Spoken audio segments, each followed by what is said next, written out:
여러분 안녕하십니까? 머니볼의 문화일보 야구 기자 정세영입니다. 제 옆에는 스포츠 경향의 김하진 기자 나오셨습니다. 반갑습니다. 안녕하세요. 이번 영상은 현재 여전히 남아있는 FA 선수들에 대한 이야기인데요. 김하진 기자는 올겨울 FA 기사 많이 썼죠? 그죠? 그렇죠. 많이 썼죠. 제 담당 팀들도 많이 다뤄지기도 하고, 뭐 전망 같은 것도 많이 썼죠. 그렇죠. 네. 김지우 선수가 10월 8일 계약을 마무리했습니다. 계약 조건은 계약 기간 3년에 계약금 9억 원, 연봉 16억 원, 총액 25억 원인데 이게 옵션이 없어요. 제가 좀 이 취재를 해봤더니 선수 본인이 계약을 좀 빨리 마무리하고 싶다. 10월 8일, 1월 8일 날 이게 네 번째 만남이었는데 여기서 협상이 잘 안 될 줄 알고 에이전트 측도 약간 이제 다음 협상을 계약해야 하나 했는데 김재호 선수가 그냥 자기들로 하고 선수 싶다. 본인이. 더 이상 시간을 질질 끌지는 않겠다라는 입장이 들어가면서 계약이 마무리됐습니다. 네. 김재호 선수의 계약으로 이제 현재 FA 시장에 남아있는 선수들은 모두 이제 6명입니다. 롯데 이대호 선수, 기아 양현종 선수, 그리고 LG의 차우찬, 두산의 유이관, 이웅찬, 그리고 키움의 김상수 선수가 아직을 계약을 맺지 못했습니다. 김하진 기자는 이 선수들 다 잔류라고 보면 되겠죠? 그죠? 네, 잔류고 최상의 시나리오가 소속팀과 계약하는 게 우선이기 그렇죠. 때문에 해외 진출을 노리는 양현종 선수를 제외하면은 나머지들은 본 원 소속팀과 이렇게 그 협상에 들어갈 것으로 보입니다. 그렇습니다. 양현종 선수 뒤에 이야기는 뒤에서 제가 따로 한 번 더 말씀을 드릴 텐데 저는 이게 지금 어렵게 계약을 한 다음에 제가 앞선 방송에서도 사트 얘기를 좀 했었는데 사트가 나올 것 같다는 이런 생각이 드는데 또 뭐 키움은 아직 뭐 반박도 하고 이렇게 이런 기사도 있었는데 김하진 기자는 좀 어떻게 봐요? 사트. 근데 어떻게 보면은 FA로 조금 부담이 되는 선수들이 가장 길을 열어주는 방법이 사인의 트레이드 그렇지. 아니겠습니까? 그런 점에서 지금 잔류를 노리고 있는 선수들이 대부분 음. 예전만큼 이렇게 크게 금액에 계약할 수는 없는 데다가 구단에서 부담감 크게 지기는 그렇고 또 팀 내에서 조금 약간은 애매한 그렇죠. 위치에 있는 선수들도 있기 때문에 어떻게 보면은 그 원 소속팀에도 또 이득이 되고 또 만약에 사인을 트레이드를 했을 때 받게 되는 팀도 이득이 될 수 있는 좀 비시즌 동안 많이 바쁘게 될 이런 사인 그렇죠. 트레이드가 나올 것으로 예상이 됩니다. 알겠습니다. 자, 김하진 기자, 롯데가 주 전공 분야인데 현재 이대호 선수와 롯데의 협상 진행 과정에 많은 팬들이 궁금해하십니다. 일단 성윤규 단장은 FA에 대한 질문은 전혀 받지 않겠다, 노코멘트다 이렇게 말씀을 하셔서 파악하기가 참 쉽지 않던데 현재 진행 상황 좀 들은 게 있나요? 네, 이 방송을 찍으러 오기 직전에도 제가 구단 측에 물어봤어요. 어떻게 돼가고 있냐 했더니 구단의 우리 입장은 똑같다. 노코멘트다 이렇게 얘기를 했었는데 어떻게 보면은 정말 물밑 작업을 하고 있는 것 같아요. 이게 또 물밑 작업이 구단 측에서만 조용히 하고 있는 게 아니라 이대호 측에서도 좀 쌍방이 그렇죠. 이렇게 무언의 이런 약속을 한 건 아니지 무언의 이 협상만큼은 좀 조용히 진행시켜야 된다는 것을 구단과 이대호 선수 측 양측이 모두 이렇게 깨닫고 있는 것 같아요. 그래서 보통 이 정도 되면은 에이전트 쪽에서 이렇게 흘리거나 뭐 그렇죠. 이렇게 그런 많은 소스들이 나오기 마련인데 제가 오늘 여기 오기 전에 기사들 몇 개 찾아봤더니 죄다 뇌피셜 안 들어서 아직 어디에 이렇게 그렇죠. 소스가 나온 것이 없군 해서 다른 선수들을 몇 번 이렇게 좀 취재를 해봤는데 그 선수들도 가장 궁금해하는 게 지금 선수들 사이에서 화제거리가 그렇죠. 이대호 선수의 계약이라고 합니다. 그렇습니다. 이대호 선수는 그러면 에이전트가 있나요? 아니면 직접 협상 테이블에 앉아요? 에이전트가 있습니다. 있는 걸로 확인이 됐고요. 그래서 뭐 형과 좀 친했던 친분이 있던 그 형 쪽에서 일했던 분이 이대호 선수의 전속 에이전트를 맡아서 이렇게 협상에 들어가고 있는 걸 알고 있습니다. 제가 듣기로는 제가 한번 파봤는데 저 쉽지는 않았지만 제가 들을 수 있던 정보는 양측에서 이 금액 교환을 서로 지금 아직도 하진 않았다. 만난 거는 많이 만났다. 한 네다섯 번 이상 만난 것 같은데 금액 교환은 하지 않았다. 요런 이야기가 있더라고요. 이것도 한번 말씀드리고 싶었고 그럼 롯데는 이대호 선수의 자존심을 좀 세워주면서 이전처럼 또 과도한 지출은 어렵다는 방침인데 이게 참 애매할 것 같아요. 그렇죠? 그렇죠. 자존심 이꼴 이 프로 선수들에게는 몸값 아니겠습니까? 그렇기 때문에 이 둘의 단어가 뭔가 좀 아이러니하게 맞아떨어지지 않는 경향이 있기는 한데 지금 현재 뭐 전반적으로 사회적으로 코로나19로 해서 경기 침체가 있는 편이고 그렇죠. 또 모기업이 롯데도 좀 사정이 어려운 편이라고 하고 또 저 모든 구단들이 코로나19로 이렇게 허리띠를 졸라매고 있는 가운데 또한 그 이대호 선수의 FA 계약이라는 것은 향후 기간에 이런 기대감까지 충족해야 되는 부분이잖아요. 근데 뭐 최근 2년 동안 보여줬던 약간 에이징 커브라던가 이런 점을 봤을 때는 이대호 선수가 분명히 몸값이 삭감될 것은 맞는데 그렇죠. 어떻게 보면 롯데가 지금까지 한 계약의 전반적으로 보면은 음. 팀의 상징적인 선수에게는 좋은 대우를 해줬단 어허. 말이에요. 뭐 예를 들어 송승준 선수 같은 경우에는 은퇴를 믿고 플레인 코치를 하게 하면서 그 팀에 대한 애정을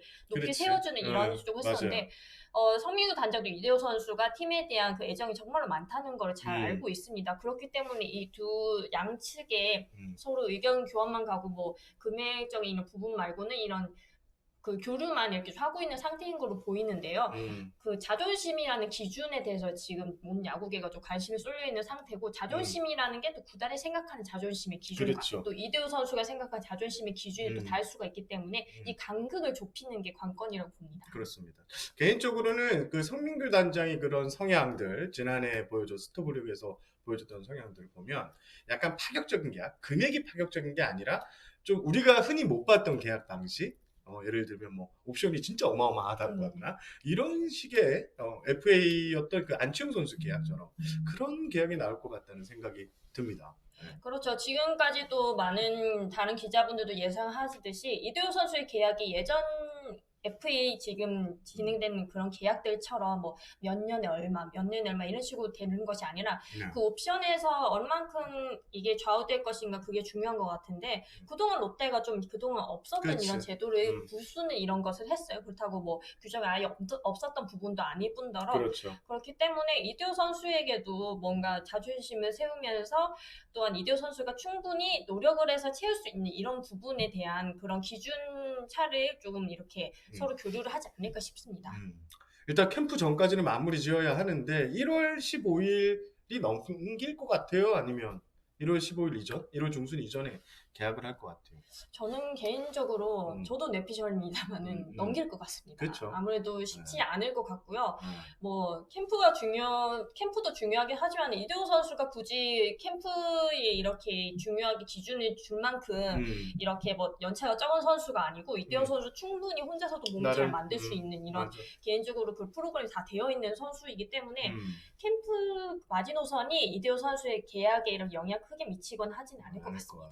알겠습니다. 이대호 선수의 FA 협상 이야기는 여기까지 하고요. 다른 선수들 이야기도 한번 점검해 보도록 하겠습니다.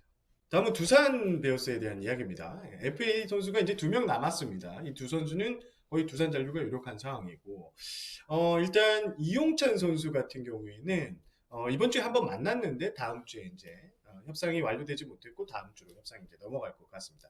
유희관 선수는 지금 뚜렷한 이런 소식이 들어오지 않고 있는데 일단 두 선수 모두 다음 주에 협상 테이블을 차릴 것 같고요.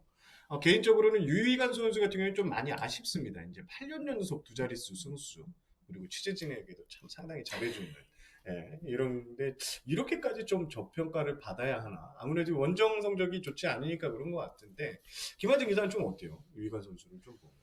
그렇죠. 유희관 선수 제가 그전 머니볼에서도 이렇게 한번 전화 연결도 하고 이렇게 개인적으로 정말 그렇죠. 친한 선수고 정말 좋은 선수인데 아무래도 제가 제일 보기에 아쉬웠던 건 한국 시리즈에서 보여줬던 그 모습이 어떻게 보면 FA 직전에 보여줬던 그 모습에서 팀으로서는 이 선수는 우승까지 필요한 전력에서 조금은 나와 있는 선수다 이런 인식을 주게 된 계기가 아닐까 싶습니다. 이렇게 그렇죠. 어떻게 보면은 정규 시즌의 기억들은 다 잊어버리고 그 협상 테이블 차릴 때는 마지막 그 정말 강렬의 인상이 그렇죠. 좌우할 때가 많거든요. 그래서 유희관 선수는 그동안은 자신의 업적이나 이런 기록들을 내세우면서 협상을 하려고 하겠지만은 어떻게든 두산은 뭐 한두 해 포스트 시즌으로 그칠 팀이 아니고 뭐 다음에 그렇죠. 또 상무실 노려야 되는 맞아요. 팀으로서 상무실 강자로서 그 강자의 면모를 보여줬던 그 멤버 중에 유희관 선수가 좀 포함되지 않았다는 점이 유희관 선수가 좀 협상에 좀 불리한 면이 없지 않나 싶습니다. 그렇습니다. 그러면 이제 두산 옆집인 LG 쪽으로 들어가면 LG는 이제 차우찬 선수의 협상 중입니다.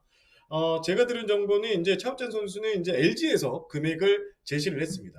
하지만 지금 선수 측에서 특별히 피드백이 안 왔다고 이런 상황인데 일단 4년 전과는 분위기가 많이 다르죠. 4년 전에는 상당히 많은 금액을 받고 차우찬 선수가 LG 유니폼을 입었는데 지금은 아마 제가 듣기로는 인센티브가 상당히 많이 포함된 보장 금액이 좀 작은 이런 금액에서 LG에서 제안한 것으로 보입니다. 선수 측의 피드백이 아직 안 왔기 때문에 한두 번 더 협상이 이루어질 것으로 보이고요. LG는 다만 무조건 잡겠다. 그렇게 이야기를 합니다. 그리고 또 서울에 이제 한 구단이 더 있죠. 키움에 김상수 선수도 협상을 해야 되는데 지금 뭐 뚜렷이 협상을 했다 이런 얘기가 좀 들려오고 있지는 않습니다. 김상수 선수 같은 경우에는 지금 키움이 대표이사가 지금 선임은 됐지만 아직 좀 남았습니다. 그러니까 이사회를 거쳐야 되고 이런 여차저차하는 그 절차를 다 거치고 난 다음에 김상수 선수하고 이렇게 협상 테이블을 뭐 차릴 것 같은데 본격적인 쉽지는 않을 것 같긴 하네요. 예. 그리고 양현종 선수는 지금 해외 진출을 추진 중입니다. 앞서 제가 말씀을 드렸지만 지금 양현종 선수 에이전시 측에서 일단 전적으로 움직이고 있는 상황인데요. 제가 최인국 에이전트하고 이제 최인국 대표하고 통화를 했는데 현재로서는 큰 특이 사항이 없다고 합니다. 메이저리그에서 선발 투수가 필요한 팀과 이제 소통을 하고 있는 상태고 현재는 관심 정도의 수준이고 아직 오퍼를 받지는 않았다고 합니다. 그리고 빅리그 구단들이 관심이 없는 것은 아니라고 합니다. 다만 양현종 선수가 애초 마이너리그 거부권을 주는 팀이 나타날 수 있느냐. 마이너리그 거부권은 아니지만 40인 엔트리의 연봉을 뭐 보장받는 이런 수준의 계약이 온다면 양현종 선수가 어떤 선택을 할지 이렇게 맡길 것이라고 합니다. 지금 현재 일본 쪽 오퍼도 받고 있다고 하는데 현재 일본 구단의 외국인 스팟이 이제 계속 차가고 있죠. 그래서 일본 쪽 진출 상황도 지금 현재로서는 좀 여의치 않아 보이는 사실입니다. 아무래도 양현종 선수 같은 경우에는 좀 시간이 많이 아쉽죠. 만약에 4년 전에 좀 갔으면 좀 어떤 대우를 받았을까 이런 생각도 하는데 지금은 부쩍 시간이 흘렀고 또 지난해 다소 부진했고 현재 이런 것들이 이제 현재 좀 발목을 잡는 분위기인 것 같습니다. 김하진 기자는 좀 어떻게 봐요? 그렇죠. 또 어떻게 보면은 앞에 답변이 연결되는 부분인데 아무래도 메이저리그 역시 코로나로 직격탄을 맞았기 그렇죠. 때문에 이렇게 지갑을 열기가 쉽지 않은 상황이거든요. 그래서 지금 시장에 나온 선수들로 이렇게 전력을 꾸리기에도 바쁜 마당에 아시아 쪽에 선수까지 돌리기가 쉽지 않은 것 같습니다. 그래서 보면 일본 쪽에서도 메이저리그 진출에 도전장을 내밀었던 선수들이 지금 잘 안 되어가는 분위기잖아요. 그렇죠. 그래서 전반적으로 이 아시아 선수들이 지금 메이저리그 진출하기에 정말 어려운 관문을 하고 있는 데다가 정말 김하선 선수처럼 정말 직전 시즌에 좋은 모습을 보여줬다고는 이런 모습이 아니었기 때문에 양현종 선수에 대해서 아무래도 올 시즌 정규 시즌 성적이 정말로 많이 아쉬운 부분이 아닐까 싶습니다. 그렇습니다. 자, 김하진 기자와 함께 새해 들어 처음으로 현재 FA 협상 분위기를 점검해 봤습니다. 혼자서 할 때보다는 뭔가 더 활력이 넘치는 이런 분위기인데요. 이번 영상은 여기까지 하겠습니다. 영상이 유익했다면 좋아요, 그리고 처음 오신 분들은 구독, 알림 설정 부탁드립니다. 저는 문화일보 야구 기자 정세영이었고요. 제 옆에는 스포츠 경향의 김하진 기자였습니다. 시청해주셔서 감사합니다.